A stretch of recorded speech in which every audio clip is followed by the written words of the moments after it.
Hi, good morning. Archana Kot. I'm Chief People Officer with Unify Aviation Services. My main advice here would be that for CHROs today, they really have to focus on bridging the trust gap that exists between CEOs and CHROs. There is overall a trust deficit, so working to build the trust at multiple levels is a good way to get CEOs to tune into what CHROs have to advise and guide. My name is Alex Campos. I am the CEO of Venture Employer Solutions. We're a pretty large company in the United States and we do a lot of HRO for our clients. So I think the question that you have, I would have to understand what is the areas that they're concerned about, that they're not being heard.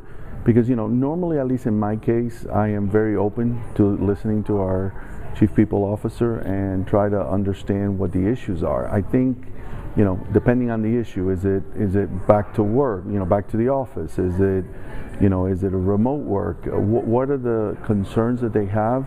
And then providing me with data. Like I hear, for example, I've heard numerous times that people are more productive at home than they are in the office. Well, I think that was true early on in the pandemic. I don't think that that's true anymore.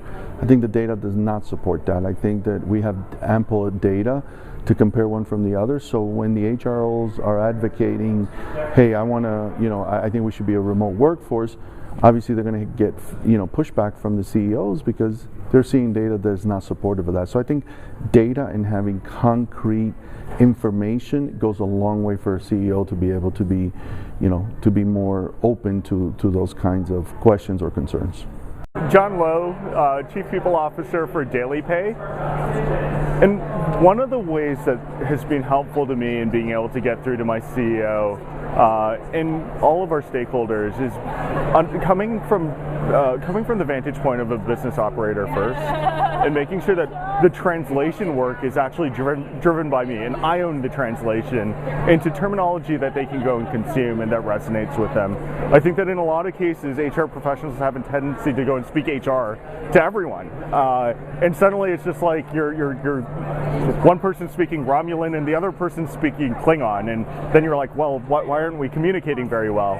And so one of the things that's been really helpful to me in my career is being able to really go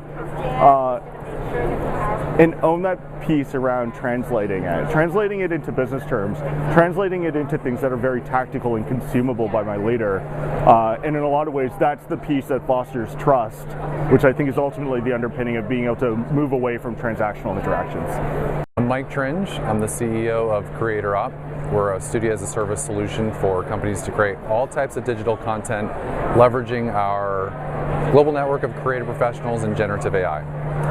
For employees to have an impact in business conversation with their CEO about decisions that are being made, it's important to make a business use case and also to provide an actionable recommendation that is solution oriented.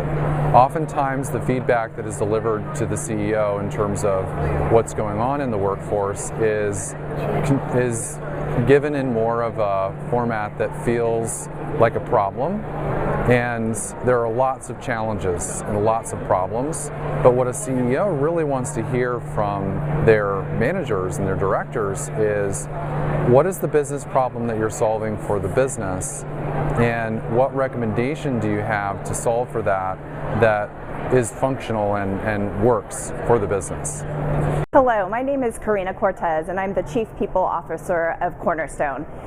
When thinking about how to get your CEO to listen to you as a CHRO or Chief People Officer, Chief Talent Officer, especially when things are difficult, I think some of the great resources and the types of situations that I've applied is to ensure that, one, you are tying things to your business goals.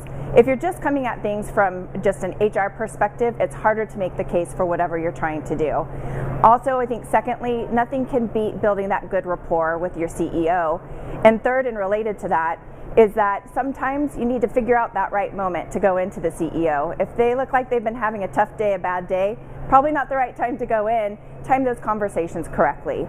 And then fourthly, just make sure you keep that ongoing conversation going about what's been happening, progress you've made since you've last chatted with one another, and that way that trust continues to grow. So I think these are some great ways that you can employ some of these ways of working with your CEO to make sure they're listening to you, especially when times get tough.